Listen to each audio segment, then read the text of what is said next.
안녕하세요. 이선복 교수입니다. 자, 중국 회계 강의. 자, 오늘은 5장 재고자산. 자, 세 번째 시간입니다. 자, 우리가 지난 시간에 재고자산을 공부하면서 1절과 2절에서는 재고자산이란 뭐냐, 그리고 재고자산 3절에서 재고자산의 수량 결정, 4절에 재고자산의 단가 결정. 자, 이 부분까지를 했었는데, 자, 그럼 그에 이어서 오늘은 제5절 저가지에 의한 재고자산의 평가 그리고 추정에 의한 재고자산의 평가 이 부분을 맞이해서 오늘 5장을 마치도록 하겠습니다. 자, 우리가 지난 시간에 했던 내용 복습을 잠시 다시 한번 합니다. 자, 우리가 재고자산이란 어떤 자산?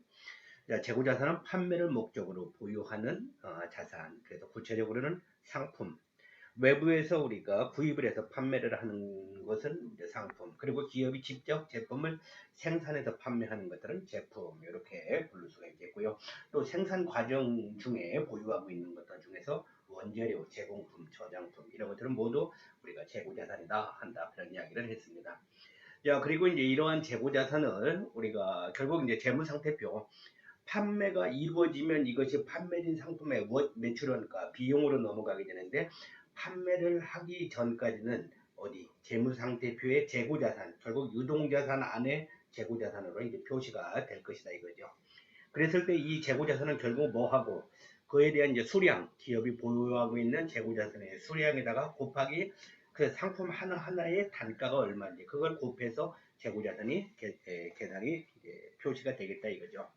자, 그리고 그때 이제 재고자산은 수량을 결정하는 방법에 두 가지가 있었죠. 하나는 뭐 계속기록법, 또 하나는 뭐 실질재고조사법. 그래서 계속기록법과 실질재고조사법이 있다.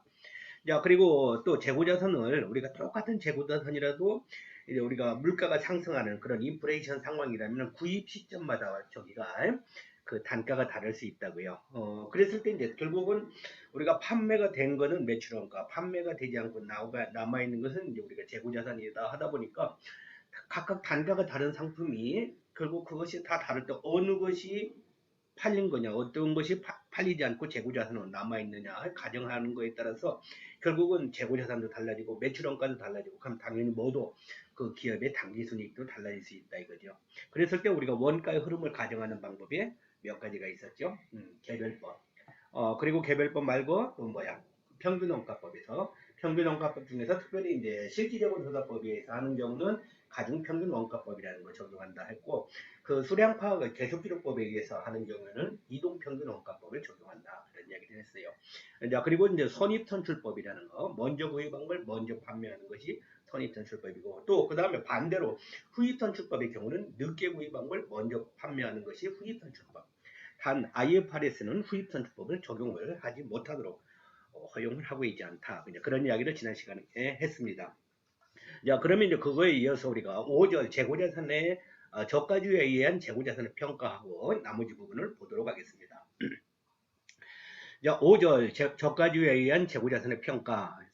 자, 재고자산의 진보와 가격 변화, 손상 등의 이유로 공정가치 원가 이하로 하락하는 경우가 있을 수 있는데, 이러한 경우 재고자산 평가 손실을 인정하는 것이 저가주의다, 이렇게 해서 재고자산을 취득했어요. 근데 취득하고 보유 중이야. 아직 판매를 하기 전이야. 그런데 여러 가지 이유로 인해서 진보와 가격 변화, 손상 등에 의해서 재고자산의 공정가치가 원가 이하로 취득원가보다 더 낮아지는 경우, 그런 경우 우리가 손실이 발생할 수 있는데, 그걸 우리가 뭐다? 재고자산 평가 손실이다 해서 그걸 그러면 회계장부에다 표시를 하라는 거죠. 이러한 회계 처리를 뭐 저가주의는 낮은 가격만 표시하는 겁니다. 그래서 예를 들어서 재고자산 가격이 떨어진 게 아니고 거꾸로 올라가서, 그러면 재고자산 평가 이익도 발생할 수 있죠. 그런데 이제 우리가 재고자산 평가 이익은 표시하지 않고 떨어진 재고자산 평가 손실만 인식하기 때문에 우리가 저가주의다, 이렇게 이야기를 합니다. 저가주의가 인정받을 수 있는 근거는 자산의 미래 효익이 감소한 경우에 그것이 발생한 기간에 비용으로 처리함으로써 수익 비용의 대응에 원칙을 실현시킬 수 있다, 그런 의미가 될 수가 있겠고요. 또 세 번째는 저가법의 적용에 있어서 공정가치란 정상적인 영업 과정에서의 예상 판매 가격에서 예상되는 추가 완성원가, 판매 비용을 차감한 금액인 순실현 가능 가치를 의미한다. 결국 뭐 우리가 공정가치다, 취득원가하고 공정가치를 비교했는데 공정가치가 결국 뭐다? 순실현 가능 가치. 그러면 순실현 가능 가치는 뭐다? 그 재고자산을 판매하며 얻을 수 있는 거기서 이제 물론 이제 부대 비용을 마이너스 시키고 얻을 수 있을 것으로 예상되는 그 돈이 순실현 가능가치라 이거죠.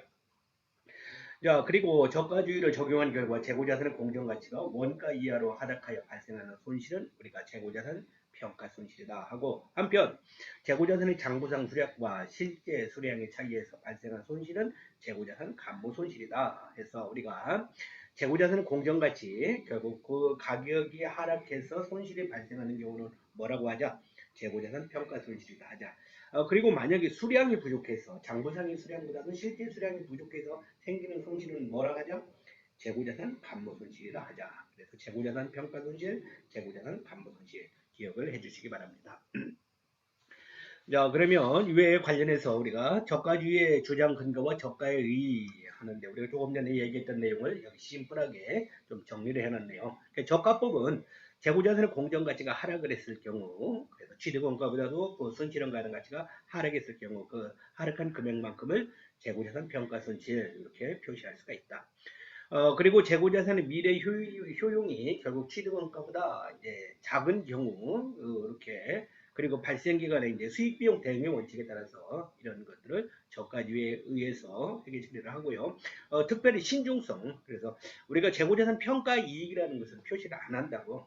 그래서 결국 가격이 우리가 떨어졌을 때 저가라고 한다면 올라갔을 때는 고가 이렇게 부를 수 있는데, 그럼 고가법, 고가주의 이런 건 없습니다. 그래서 떨어졌을 때 재고자산 평가 손실만 하는데, 그 이유는 우리가 회계 처리는 특히 이제 보수주의 관점에서 신중성, 이익이 과대하게 불려서 표시되는 것보다는 좀 더 이렇게 견실하게 견고하게 표시되는 걸 원한다는 그런 의미에서 우리가 신중성의 어떤 보수주의 원칙에 따라서 저가 재고자산의 경우는 전통적으로 예전부터 저가주의에 의해서 회계 처리를 해왔습니다. 자, 그리고 공정가치는 조금 전에 얘기했죠. 순실현 가능가치의 개념이다. 순실현 가능가치는 재고자산의 예상 판매 가격에서 그와 관련된 비용을, 판매에 따른 비용을 마이너스 시킨 거, 이렇게 계산하면 되겠습니다. 자, 저가 기준의 적용 방법에서 자, 재고자산의 실현 가능 금액에 가장 신뢰성 있는 증거에 기초하자.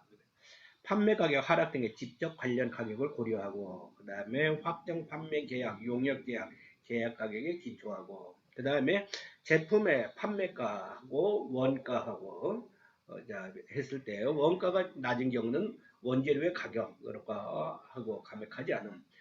그 다음에 제품의 순실현 가능 가치가 오히려 원가보다 작은 경우에서는 이렇게 원재료의 가격을 하락한 금액으로 결국 감액을 한다. 이렇게 해서 이야기를 해요.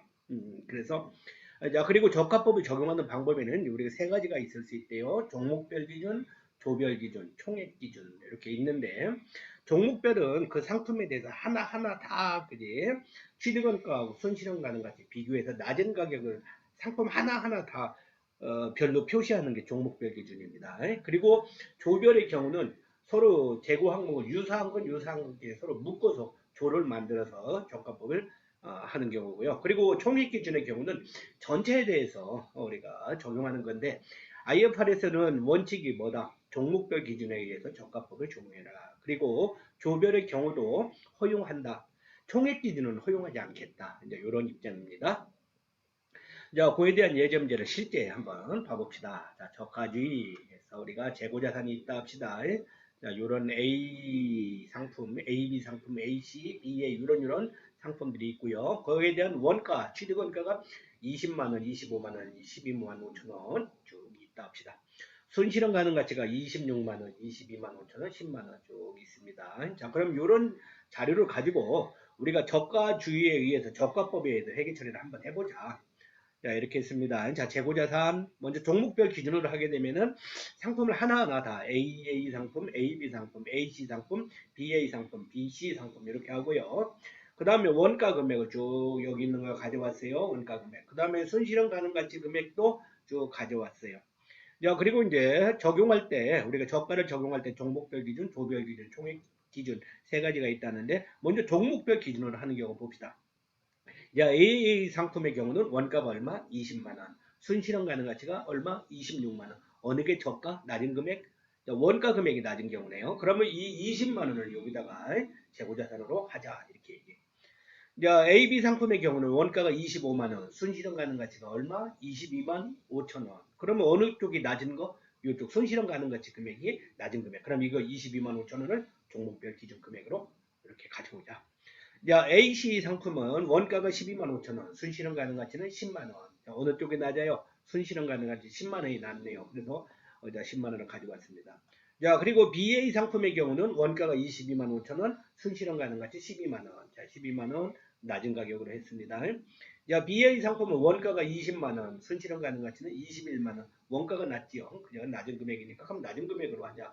이렇게 해서 낮은 금액으로 원가하고 순실현 가능 가치 등을 비교해서 낮은 금액으로 여기에 쭉 표시를 해주고 마지막 합계 금액을 내봤어요. 그럼 얼마? 84만 5천원이네요. 원래는 취득원가는 얼마였어? 합계 금액이 100만원. 그런데 이거를 우리가 저가법을 적용해서 낮은 금액으로 상품 하나하나 종목별로 이렇게 해서 저가를 적용하니까 금액이 얼마다? 84만 5천원이다. 그럼 결국 얼마? 재고자산 평가 손실은 얼마? 100만원에서 84만 5천원을 마이너스 시킨 얼마? 15만 5천원. 이렇게 계산되겠네요. 자, 조별 기준입니다. 조별은 AA 상품을 이걸 A조로 하나 묶어봤어요. 묶어보고 그러면 원가는 57만 5천원. 순실현 가능 가치 합계 금액은 58만 5천원. 어느 쪽이 낮은 금액? 원가 금액 57만 5천원이 낮은 금액이네요. 자, 그래서 이걸 가져왔고 B 상품도 자, 두 개 비교 상품 묶어서 원가는 42만 5천원, 순실현 가능 가치는 33만원. 어느 게 낮아?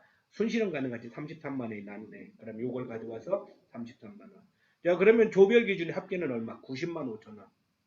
원가는 100만 원인데 이거 조별 기준의 저가가 90만 5천원이다. 그럼 이걸 적용하겠다는 거죠.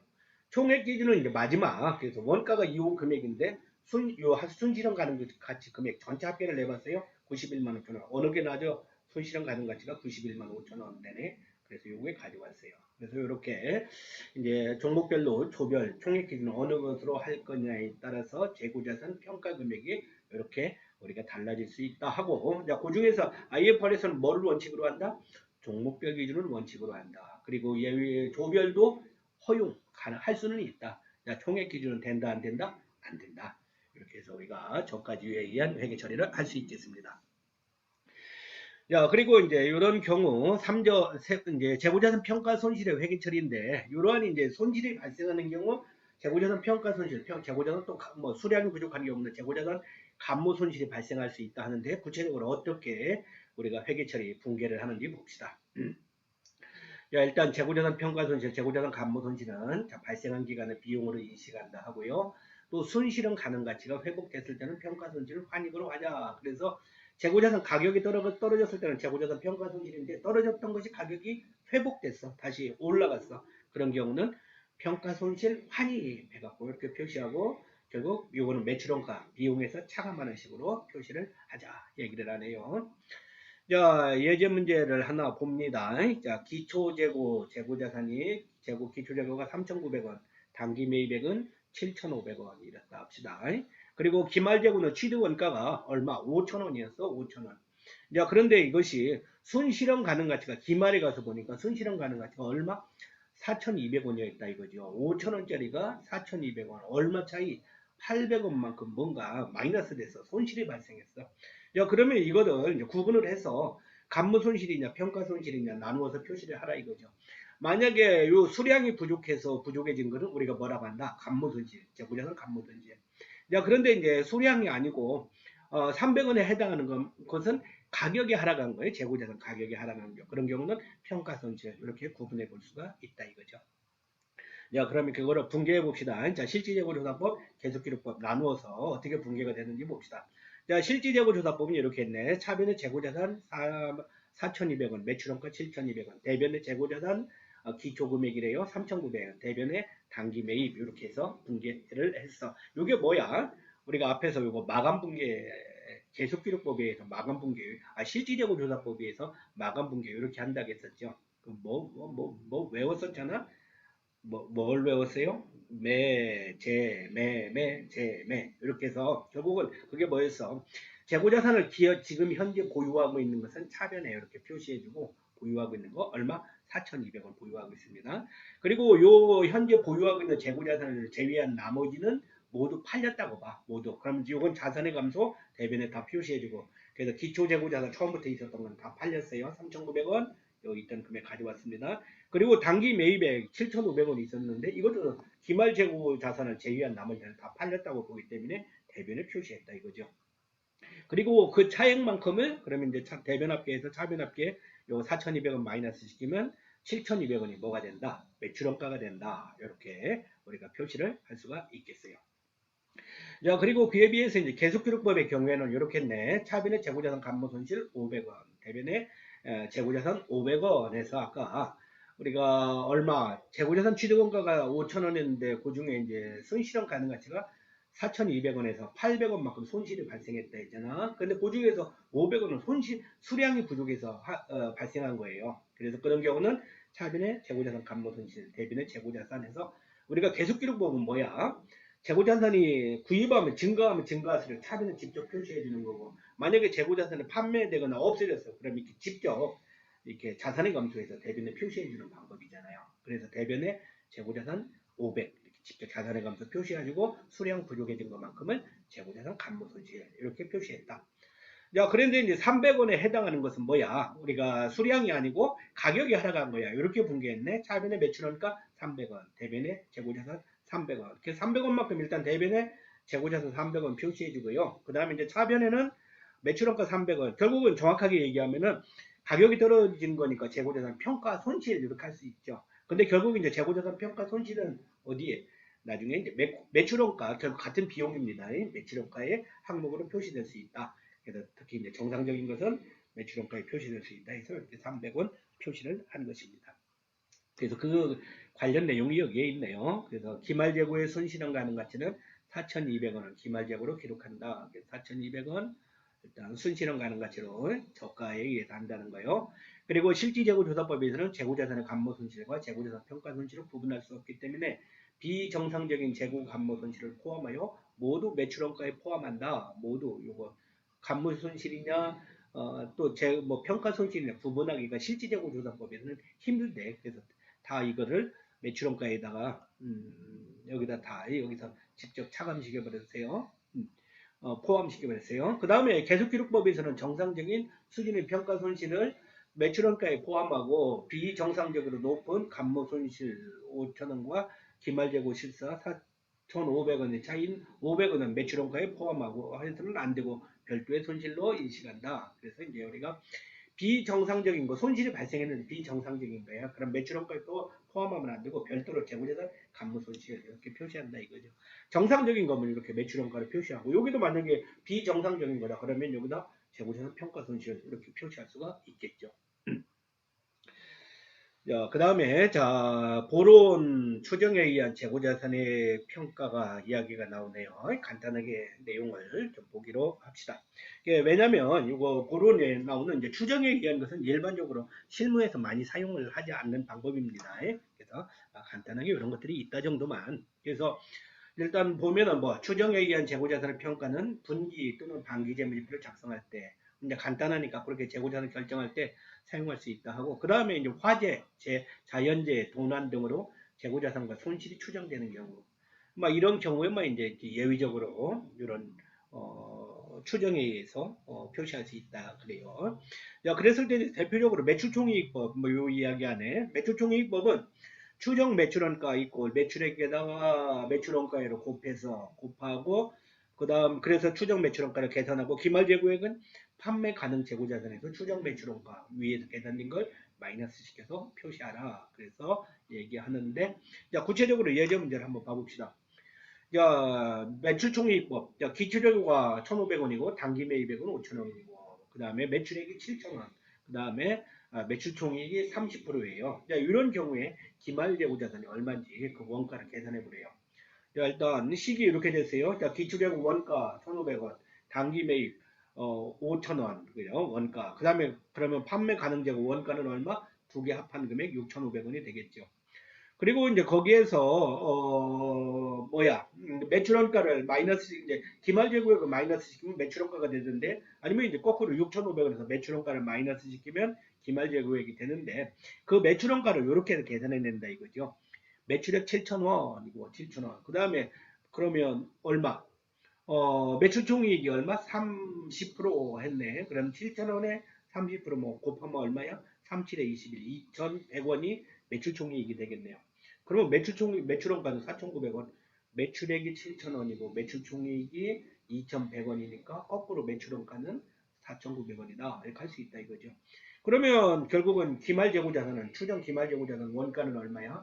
요 판매 가능금액 6,500원에서 매출원가 4,900원을 뺀 1,600원이 된다. 그래서 이렇게 거꾸로 기말 재고 자산을 구하는데 거꾸로 매출액에서 이거 매출 총이익률을 곱해서 거꾸로 계산해내는 방법 이것도 있을 수 있다. 자, 매출 총이익 두 번째 거네요. 자, 화재가 발생했습니다. 보유 중 상품 중 4만 원만 남고 나머지는 소실되었다. 자, 소실된 상품의 추정 원가 이렇게 화재가 발생했어. 자, 재고자산이 없어졌는데요. 얼마가 없어졌는지 그 추정 원가를 계산해 보고 싶대. 자, 기초재고가 10만 원 있었다 합시다. 자, 단기 매입액은 50만 원 있었고요. 총 매출액은 60만 원 이렇게 되는데 자, 거에 대한 원가에 대한 이익률이 25%라 이렇게 얘기하네요. 자, 그러면 이런 경우도 마찬가지로 매출 총이익률을 한번 구해보지. 그래서 어떻게 구했어? 원가 이익률 나누기 원가 플러스 원가 이익률 이런 식을 적용했네. 자, 그래서 계산하면은 원가 이익률은 얼마? 25%. 그 다음에 원가 플러스 이익률은 어떻게? 원가 100% 플러스 원가 이익률이 25%니까 해주면 이렇게 된대. 그럼 요거 계산하면 얼마? 20% 되겠다 이거죠. 20%. 뭐가? 매출 총이익률이. 야, 그러면 요걸 가지고 마찬가지로 기초재고는 얼마? 원가가 10만원, 단기 매입액 50만원 위에서 얘기했어요. 두 개 합하면 판매 가능 금액은 60만원 되겠고. 자, 추정 매출원가는 어떻게? 매출액이 60만원이고, 그에 대한, 매출 총이익률이 20%니까. 그러면 매출 총이익은 얼마? 60만원 곱하기 20% 곱해주면 12만원 되겠다, 이거죠.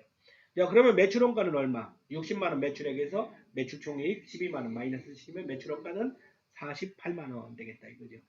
야, 그러면 얼마? 재고자산은 총 얼마입니까? 그리고 이것은 판매 가능원가 60만원에서 얼마? 매출원가 48만원을 마이너스 시키면은 추정 재고는 12만원이다 이거죠. 12만원. 그럼 12만원 중에서 잔존 상품이 남아있는 것이 4만원 남아있었다 그러네. 남아있는 것이. 그러면 4만원 남아있었으면 결국 없어져서 소실돼서 없어진 상품, 소실 상품 원가는 얼마? 8만원 이렇게 해서 계산은 된다. 이렇게 해서 화재가 발생해서 소실됐을 때 거꾸로 이렇게 계산을 낼 수가 있겠다. 이런 얘기도 하네요. 자, 그 다음에 이제 소매제고법이라는 것도 있어요. 자, 소매제고법은 이 적용 이익률이 유사하고 변화 품종 변화가 심한 다품종 상품 취급 유통업 이런 경우에 적용한다는데 이제 소매제고법의 적용 순서 판매 가능 재고의 원가 마이너스 판매 가격으로 원가율을 계산. 그 다음에 판매 가능 판매 가격에서 매출액을 차감하여 기말 재고 판매 가격을 계산. 기말 재고 판매 가격에서 원가율을 곱하여 기말 재고 원가를 차감. 이렇게 하여간 등등 얘기하는데 한번 봅시다. 이렇게 자 소매 재고법 일단 원가가 있고 소매가가 있어요. 소매가. 그 다음에 원가는 기초 재고가 6,300원 단기 매입액 28,300원 단기 매출은 모르고 소매가가 9,000원 단기 매입액은 45,500원 단기 매출이 38,250 인다 합시다. 자, 그러면 이제 원가는 얼마? 원가율을 계산했는데 이렇게 했네. 34,650 나누기 49,500원 이거 하니까 70% 0.7이 나왔네. 요건 뭐야? 요게 기초분의 원가분의 소매가예요. 그래서 원가가 6,300 플러스 28,350원 그 한 금액이 요거 34,650원이 되고 그 다음에 분모 소매가는 요거 9,000원 플러스 요거 단기매입 45,500원 합하니까 49,500원 계산됐네. 자, 그래서 결국 원가 나누기 소매가에 해당하는 금액을 계산하니까 0.7% 원가율을 70%다 계산이 되자. 자, 그러면 그걸 가지고 이제 기초재고액은 얼마? 원가 6,300원, 판매가 9,000원, 단기 매입액은 원가 28,350, 판매가 이렇게 되고, 자, 판매 가능액은 금액을 합한 거, 자, 원가는 6,300 플러스 28,350원 하면 34,650원 되고, 자, 판매가는 9,000원 플러스 45,500원 하면은 49,500원 이렇게 될 수 있다 이거죠. 자, 그런 상황에서 그러면 어떻게 단기 매출액이 얼마라 그랬어? 요거 38,250원이라 그랬었죠. 38,250. 그러면 당 기말재고액은 얼마가 돼? 자, 판매 가능 금액에서 매출액을 마이너스 시키면은 결국 기말 재고가 요거 마이너스 시키면 11,250원이라 이거죠. 그런데 이것이 원가가 아니고 판매가, 결국 소매가에 있다는 거야. 그러면 원가는 어떻게 계산하죠? 원가는 요거 소매가 11,250 곱하기 0.7. 우리가 아까 원가율 계산한 거 0.7 곱해주면 얼마? 7,875원. 뭐 이렇게 해서 계산이 될 수 있다. 그래서 매출총익법이나 소매제고법이나 뭐 자주 이렇게 실무에서 자주 사용되는 그런 거는 아니지만 참조로 이런 것들이 있구나 해서 여러분이 간단하게 참조해 주시면 좋겠습니다. 자, 마지막 결론입니다. 자, 우리가 5장 재고자산에 대해서 공부를 해 왔습니다. 그래서 재고자산 다시 한번 정리를 해보면요. 뭐였죠? 재고자산은 판매를 목적으로 보유하는 자산. 그래서 구체적으로는 어떤 것들이 상품, 제품, 원재료, 제공품, 원자료, 저장품, 소모품 등이 있다. 자, 그리고 이 재고자산은 이제 이걸 기초재고 플러스 순매입액, 단기 순매입액은 플러스하면 뭐가 된다? 판매 가능 원가. 이번 회계 기간에 팔 수 있는 판매 가능 원가가 되고, 요거는 이제 결국 판매 금액을 두 가지로 나눌 수 있다. 요거는 판매 실제 된 금액은 뭘로? 매출원가 비용으로 넘어가고, 판매가 되지 않고 재고자산으로 남아있는 것은 뭐다? 기말재고가 된다. 그래서 요 기말재고는 재무상태표의 자산으로 재고자산으로 표시가 되고, 매출원가는 손익계산서 비용으로 표시가 된다. 그런 구조 기억해 주시고요. 그리고 재고자산의 범위는 이제 재고자산을 우리가 구입을 하게 되면은 그걸 이제 구입하면서 재무상태표에 이제 자산으로 표시를 해야 될 텐데, 만약에 미착품 매입을 했는데 아직 도착을 안 했어. 자, 그랬을 때 이것이 우리 회사 거냐 아니면 상대 거래처 회사 거냐 뭐 이런 것들 구분할 필요가 있다 이거죠. 그랬을 때 우리가 선적대 인도 조건, 그 다음에 도착대 인도 조건이 있다고. 선적대 인도 조건은 뭐야? 예를 들어서 해외에서 배로 물품을 구입해 온다 합시다. 그러면 선적지 실는 순간부터 우리가 수입하는 회사다 할까요? 그럼 뭐야? 수입하는 순간, 배 선적을 하는 순간부터 누구 거다? 매입자 거다. 뭐 우리가 매입하는 회사다 그러면 우리 회사 거다. 자, 그런데 도착지 인도 조건의 경우는 아니야. 적어도 우리가 뭐 부산이다 그러면 부산 항에 도착할 때까지는 적어도 우리 게 아니고 판매자 거다. 이런 거 기억해 주십시오. 자, 그리고 재구매 조건부 판매. 재구매 조건부는 뭐야? 판매를 했는데 판매한 후에 다시 재구매, 다시 그런 조건으로 판매하는 경우야. 그럼 이런 경우는 재고자산이 온전히 판매가 됐다 볼 수가 없어요. 그래서 이것들은 판매, 매출이 아니고 결국 차입거래에 불과한 것이다.